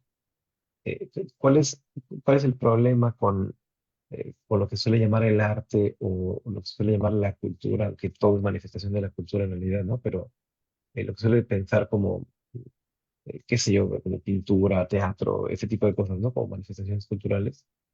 Eh, ¿Qué es lo que pasa? Que a lo que nos enfrenta normalmente una obra es justo a la posibilidad de detenernos, de pensar, de ser golpeados, de que algo se rompa, ¿no? De que algo que yo no había pensado me vuele la cabeza, ¿no? Y para eso, en el ámbito cotidiano no hay espacio. Para lo que hay espacio es para que yo tenga 5 o 10 minutos para scrollear rápidamente dos o tres cosas y que no tenga que pensar. Porque en 5 o 10 minutos que tengo en el trayecto que voy al trabajo, ahora pienso entre paciente y paciente, ¿no? En mi línea de trabajo, o entre clase y clase, entre los docentes, no hay virtualmente tiempo. eh, y lo que llenamos ese tiempo no es de cosas que nos interesan, sino de cosas que no nos hacen pensar, que nos entretienen, ¿no? Entonces me parece que esta falta de interés que a veces se le acusa a la juventud, me parece que no tiene nada que ver con la juventud, tiene que ver con la sociedad que hemos construido para la juventud. Eh, entonces, bueno, eso por una parte, ¿no? Y que me parece que justo no hay tampoco, si tampoco es culpa de nadie, pues no es culpa de los docentes, o sea, es un sistema en el que vivimos, puntos, ¿no? Me parece que tampoco hay espacio para esto porque todos estamos sobreexigidos a cumplir con los papeles que se nos han impuesto, ¿no? Eh, y justamente por ejemplo, en las aulas, ¿no? Hablando de la docencia, eh, tenemos que cubrir un programa meticuloso con el que jamás alcanza el tiempo de lección de las clases para cubrirlo. Entonces jamás hay espacio para que el alumno piense, porque el profesor tiene que cumplir con un programa y tiene que enseñar todo lo que se le está pagando para que enseñe, ¿no? Entonces, esta falta de interés también la acusaría como que lo que hay es una falta de espacio y de tiempo para detenerse y salirse de lo programado. Eh, Eso por una parte, ¿no? Y luego, hablando de la carencia de recursos, eh, no tendría mucho que decir, sino que me parece que en la película lo que vemos es que eh, es siempre con, sin y a pesar de las carencias que también uno trata de moverse, ¿no? O sea, eh, aunque uno no puede negar en ese sentido que la carencia, por ejemplo, de recursos fundamentales económicos siempre van a reducir en mucho más las posibilidades y el tiempo que uno tiene a disposición para otras cosas, ¿no? O sea, una chica como Yurladi, que tiene muchas carencias económicas, va a pasar la mayor parte de su tiempo buscando resolver. Entonces, que ya ella tenga este talento y en sus ratitos libres quiera hacer unos poemas y unos dibujos, en esas condiciones, es ya de por sí notable, ¿no?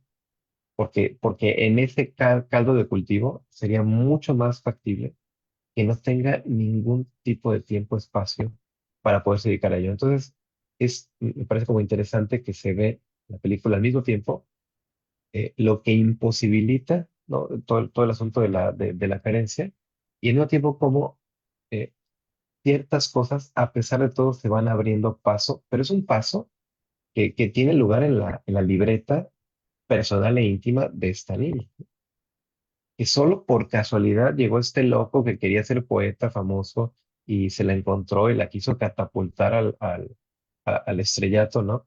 Que tuvo un cierto lugar público, ¿no? Pero que de otro modo habría pasado radicalmente desapercibido. Y lo que quiero decir es que a mí me parece que también es encomiable el poder hacer estas cosas que nos gustan, que nos hacen sentido, aunque no tengan, entre comillas, ningún impacto para nadie más. Así, nada más porque a uno le gustan, ¿no? Nada más porque a uno le hacen sentido, ¿no? Y la última cosa que nombrabas, o sea, que decías que te costaba trabajo un poco como encontrarle un nombre, ¿no? Yo pensaría que que tiene que ver como con eh, pasarle encima a esta chica, ¿no? A Yurladi. Yo diría que ahí lo que pasa, no solo en el ámbito literario, sino en general, es que lo que hay es una carencia de ética. así es como lo nombraría, ¿no? Y crear una carencia de tiempo en el sentido de poderse detener a pensar, de pensar por y para el otro. O sea, si esto que yo me estoy programando, que estoy pensando, que estoy deseando, que estoy moviendo, entre comillas, para el otro, que no es viendo al otro, sino viendo a mí, ¿no?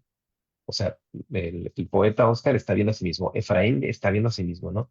La mujer esta que es como la que financia, ¿no? La extranjera, que creo es holandesa, no alcanza ni siquiera a ver a Yurladia al punto de ni siquiera recordar su nombre, ¿no? Y decirlo mal, ¿no? Pero se conmueve porque ya es muy sensible, ¿no? Entonces, nadie está viendo al otro, ¿no?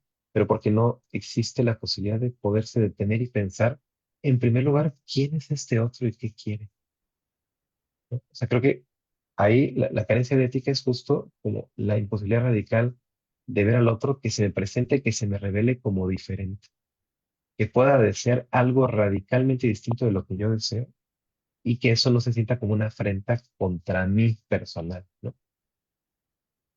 Carlos, Sí, quiero plantear algo en ese tenor como tú lo estás precisamente dirigiendo, Giorgio. Lo que a mí me brinca mucho y yo sí me lo cuestionaría, no solo para fines de la película, en este caso hipotético de Oscar, sino en la vida cotidiana, con los consultantes, incluso conmigo mismo. Pues es esta parte de cómo a veces yo pudiera estar queriendo buscar algo que no conozco, ¿no? Que realmente, pues de alguna forma me han dicho que es como lo que debería de aspirar y anhelar y alcanzar, que sería a lo mejor el éxito, a lo mejor el reconocimiento, a ser un poema, un poeta famoso, pero de alguna manera lo que me va quedando muy claro es que, por lo menos para Oscar, desde mi interpretación, es como, es que si me convierto en aquello, dejo de ser esto. ¿Cómo va a haber un poeta, maldito exitoso, un poeta maldito feliz? Y creo que desde ahí se me hace muy contradictorio ese planteamiento y que tanto para algunas personas pudieran hasta interpretarlo como una circunstancia de sabotaje consciente o inconsciente.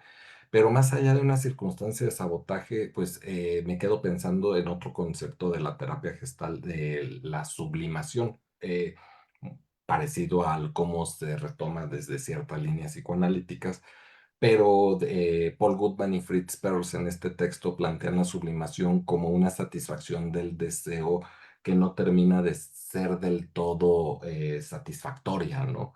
Como de alguna manera pues termino alcanzando aquello que quiero, pero no me llena, es como un cumplimiento de ese deseo incompleto, ¿no? Así se termina planteando en ese sentido porque obtengo algo, pero no era realmente lo que yo quería, ¿sí? Entonces es como de nuevo una circunstancia imperfecta, ese sería el término quizá más cercano a lo que nos plantea el texto, el libro fundacional.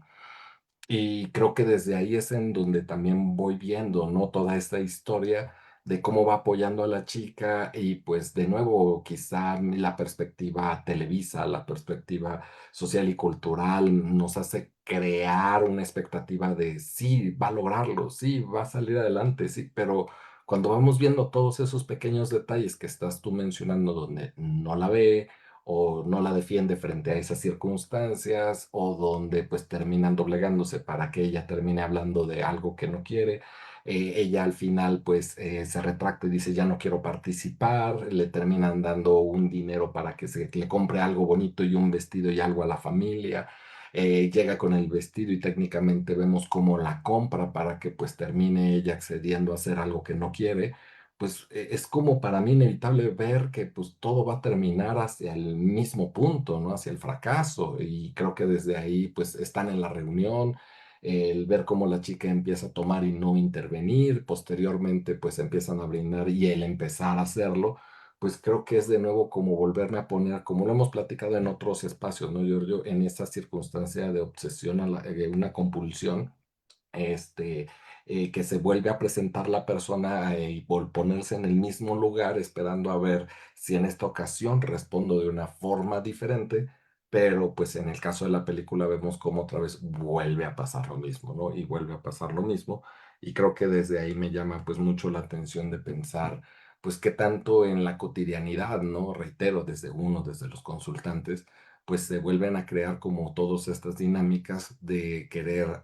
hacer algo diferente, pero muchas veces eso diferente ni tengo parámetros, un conocimiento para aproximarme a aquello, o de plano a lo mejor ni a lo mejor es lo que yo quiero en verdad, sino lo que me han dicho que debería de querer, aunque no lo quiero. Ujú, ujú. Gracias, Carlos. Yo retomaría esto que dices de la compulsión a repetir lo mismo, ¿no? Como una situación que me parece, y esto lo noto, ¿no? Bueno, como en la clínica, bueno, está en experiencia personal, naturalmente, como una situación que yo veo como muy paradójica, porque, y lo vemos en la película, ¿no?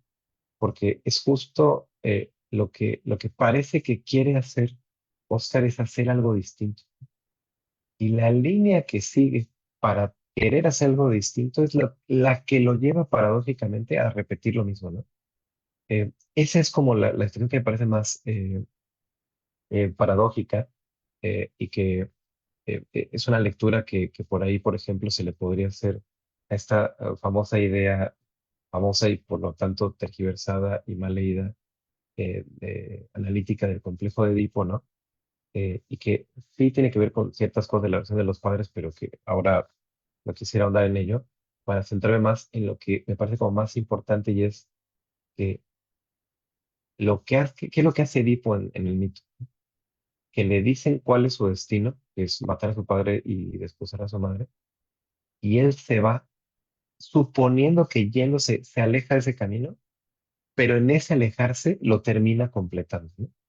Eh, Entonces, esa es la condición trágica, ¿no? Digamos, en el sentido de esta búsqueda de salir de la compulsión a la repetición, que uno se aleja por el camino que piensa que lo va a llevar a salir de ahí, y es justo la línea de entrada a repetir exactamente lo mismo. Y justo una lectura que a mí me parece muy atinada de José Eduardo Tapal, del complejo de Edipo en ese sentido, es que se hace mucho énfasis en que él termina matando a su padre y desposando a su madre, pero él echa como varios pasos para atrás para decir, pero lo que no se alcanza a ver normalmente es que cuando él le da la noticia, ¿no? De que su destino del oráculo es ese, él huye de ellos, ¿no? Y uno se puede preguntar, ¿por qué huye? O sea, por qué no toma este mensaje y dice, "Ay, qué tontería, ¿no? Obviamente no quiero matar a mi padre, ni voy a despegar a mi madre y su oráculo chafa, ¿no? O sea, en lugar de relacionarse así con ese mensaje, algo de su propio deseo de angustia tanto como para tenerse que ir de ahí, ¿no? Entonces, en esa huida del deseo que se precipita, ¿no?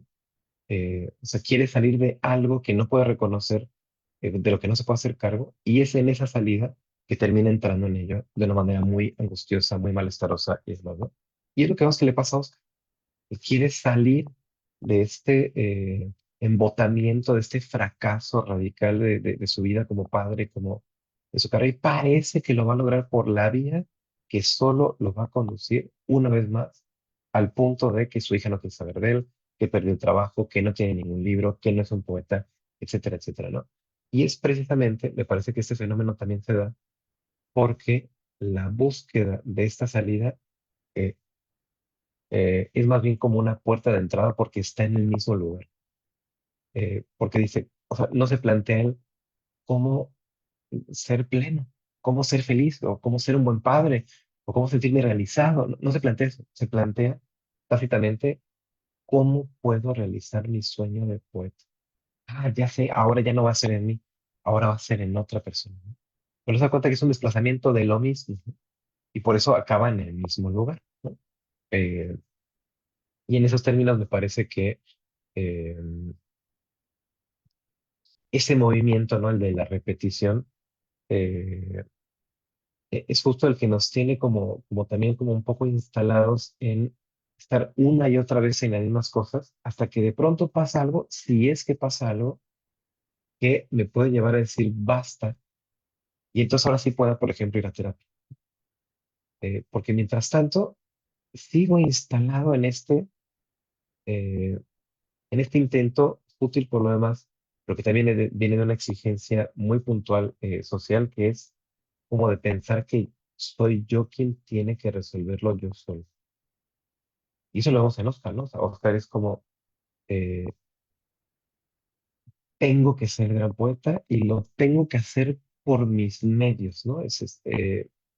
O sea, nunca se le ocurre, por ejemplo, qué sé yo, no digo, no vamos a la película, ¿no? Pero eh, no se le ocurre buscarse, voy a decir, tonterías, ¿no? Un mecenas o buscarse una beca o conseguirse un trabajo de medio tiempo y que le deje un rato para escribir. No, todo el tiempo está como en este encierro de tratar de hacerlo solo, ¿no? Y tratar de hacerlo solo también en expresa con que está todo el tiempo en el asunto de que sufre mucho y que se la pasa muy mal y que trata de cambiar, pero no puede, pero no hace nada para no hacerlo solo. Trata de cambiar por sí mismo, ¿no? Hay ahí, ¿no? Una exigencia social que tiene que ver con que uno lo haga solo, que es una debilidad, un defecto de carácter, eh, lo que se suele llamar pedir ayuda, ¿no? O sea, el poder reconocer, no puedo solo, quiero hacerlo con alguien más, que alguien más me escuche, que alguien más eh, me, bueno, un poco la demanda es que me oriente, que me diga qué hacer, ¿no? Pero al menos eso, ¿no? O sea, que digo, eso no es lo que pasa en terapia, o no, una buena terapia, eh, pero no hay ni eso, porque hay como una especie de miedo, ¿no? De reconocer que no pude yo solo, que si algo de mi éxito tiene lugar es porque me ayudaron, y qué indignidad, ¿no? Que me hayan ayudado, ¿no? Justo recordaba un escritor francés amigo que alguna vez decía sin mucho cuidado, él y muy orgulloso, que él nunca le había pedido una beca o un premio o nada a nadie, que él había trazado toda su carrera solo, ¿no? Y se lo decía además a un montón de becarios que teníamos en ese tiempo, una beca en la Fundación de las Letras Mexicanas, y era como, bueno, pues yo solicité una beca, ¿no? Eso me coloca en un lugar menor que el tuyo, no sé, ¿no? O sea, pero había una cuestión ahí de orgullo, ¿no? Y lo hice yo solo y nadie me ayudó.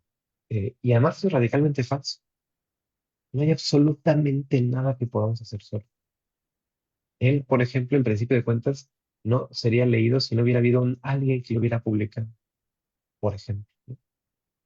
Y que eso no demerita su trabajo, pero quiere decir que parece que el trabajo solo tiene valor si uno lo hace solo. Encomiamos a las madres solteras, así llamadas, o las madres solas, peor llamadas, ¿no? Ahora en esa retórica, las madres abandonadas por su pareja, que podría ser más adecuado quizás decirlo así, ¿no? Pero en cualquier caso, señalamos, ¿no? Y las propias madres que fueron relegadas al cuidado de los hijos, sea porque la pareja se fue radicalmente o porque le importó un pepino y pues tú arréglate con los hijos y hazlo tú, son ellas mismas las que dicen, yo lo hice sola, a mí nadie me ayudó, ¿no? Y además se lo reclaman ahora, por ejemplo, a los hijos, ¿no? Si yo pude sola con 5 hijos, tú te vas a estar pidiendo ayuda con uno, ¿no? Y ahí están las madres contemporáneas diciendo como, sí, pues mis padres dicen, 7 hijos, ¿cómo? Le dicen 5 hijos, y yo con uno, no sé, y todo el tiempo está esta culpabilización hacia el yo no puedo, ¿no? Yo no puedo solo, y ellos se fueron, y no es cierto, no pudieron solo, ¿no? Esta ecuación, ¿no? Recuerdo a alguien que justo se estaba quejando de mis hijas son las desgraciadas y no me procuran, ¿no? Pero al mismo tiempo decía, pero yo lo hice sola todo el tiempo, ¿no? Yo decía, pero ¿cómo esperas que te procuren si tu propio mensaje es, yo no necesito a nadie, yo lo he hecho solo, en primer lugar, ¿no? Y en segundo lugar, cuéntame cómo lo hiciste solo, o sea, cómo lo hiciste para trabajar y cuidar a tus hijas al mismo tiempo. ¿Eres ubicua? O sea, te partiste en dos y entonces tienes un clon que cuidaba a tus hijas, que en todo caso ya no serías tú, ¿no? Y otro que proveía dinero, ¿no? Claro que no, ¿no? O sea, había una guardería, había una escuela, había una niñera, había no sé qué, había otras personas que son radicalmente invisibilizadas porque lo único que cuenta y vale es mi esfuerzo, mi trabajo. Y eso es parte de la condena, que está inscrita en la vocación o en el yo puedo o yo debería poder solo y demás, ¿no? Y entonces, bueno, pues me parece que estamos llegando un poco como hacia el final de nuestro cine análisis, nuestro cine debate. No sé si por ahí alguien más quiera comentar alguna cosa. eh, Carlos, Oscar o cualquier persona que también está por acá, Miriam, quizá Blanca. Oscar, adelante.